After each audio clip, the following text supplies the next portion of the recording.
results on our preliminary card. We've got in the UFC light heavyweight division, following his Contender Series victory in August, Dustin Jacoby taking on Justin Ledet. So I'm just going to put a little disclaimer in there. I may be a little biased on this one, just because I do know Justin Ledet. He actually stayed with me for a couple months when he transitioned from Texas to Utah. Super nice guy. Dustin Jacoby, he had a chance in the UFC. It was about 10 years ago. I believe it was 2011. Took 2 L's, took some time off, went over to Glory. He's been doing the kickboxing thing. Where I'm going to kind of lean Justin on this is Justin is a stand-up fighter. He is a boxer. I'm not. I know he lost his last 3 UFC fights, but look, the losses that he's taken. He loses to Alexa Kamar by decision, loses to Johnny Walker, which is nothing to hang your head about, and he loses to Alexander Radek by decision as well, who's a beast as well. As far as athletic ability and as far as potential and the more gifted fighter, it's Justin Ledet. And if he takes this fight to the ground, he's going to finish. He's going to finish Jacoby. Will he do that, or will he get, will the ego kind of step in the way, and will he want to try to stand and bang? Because Justin has had some boxing matches. I want to say it was like 7 or 8 pro boxing fights. So he might want to get a little. Hopefully he doesn't. But if he takes it to the ground, Justin Ledet can win this fight. I think Justin's a live dog. So I'm taking Justin. All right, taking Justin. Now listen, guys, I don't mean to disrespect you in any type of way. No, you guys are like your own ties with Justin, so no disrespect. I don't mean it. All right. No. Get him on the phone right now. Hey, relax, bro, relax. I'm just a commentator. No, I'm sorry.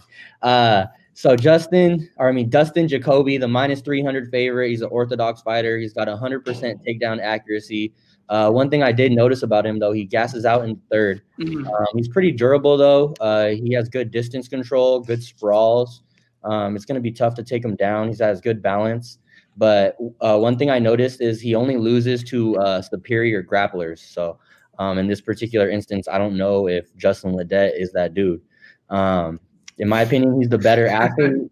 He might be the better striker. And I'm going to predict that Jacoby goes in there and gets a first-round TKO against Justin Ledet, who is 0-3 at light heavyweight. He does 4.6 strikes landed per minute. He's a good boxer, though. He's got a proper jab. He'll throw left hooks. He utilizes good feints. Like to see that.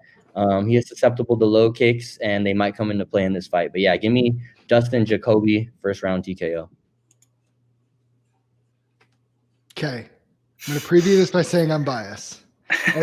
As somebody who's been in a boxing ring a couple times in the past month with Justin Ledet, he is a different level athlete. And, I think people are sleeping on him.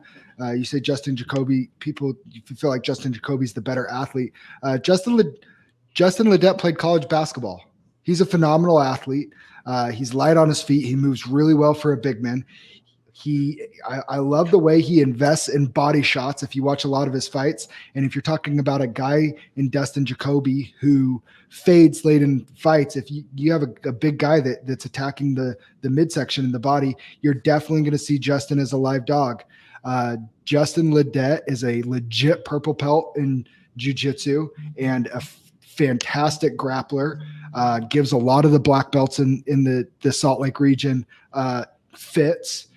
Because of his length and strength, a little bit longer than Dustin Jacoby, and he's got a great game plan and coach. And I think if he executes it, he wins via submission in the second round.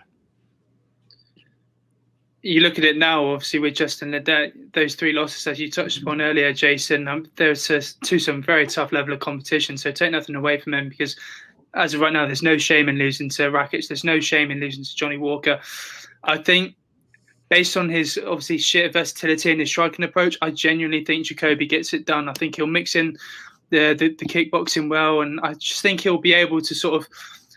I don't think it'll be a comfortable win, but I think it'll be very tough for him, because obviously, as you boys touched upon, you've got close ties with Justin Ledet, and I believe if you say how good he is and you've got nothing but praise for him in terms of his game plan and his approach, I genuinely believe that, and that's going to be all for.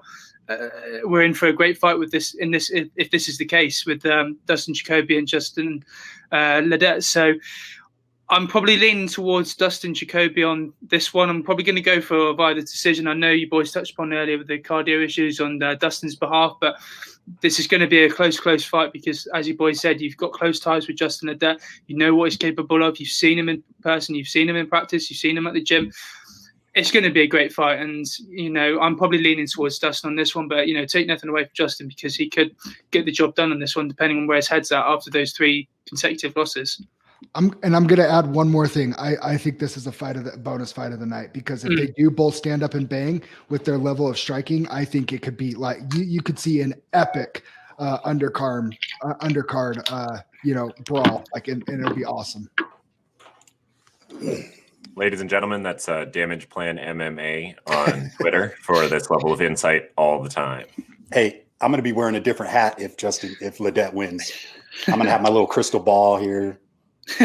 Oh, you're gonna get one of the. Oh yeah, I'm gonna whatever you know what I'm talking about. Professor Trelawney. The same thing I was wearing when I called Brian Ortega winning.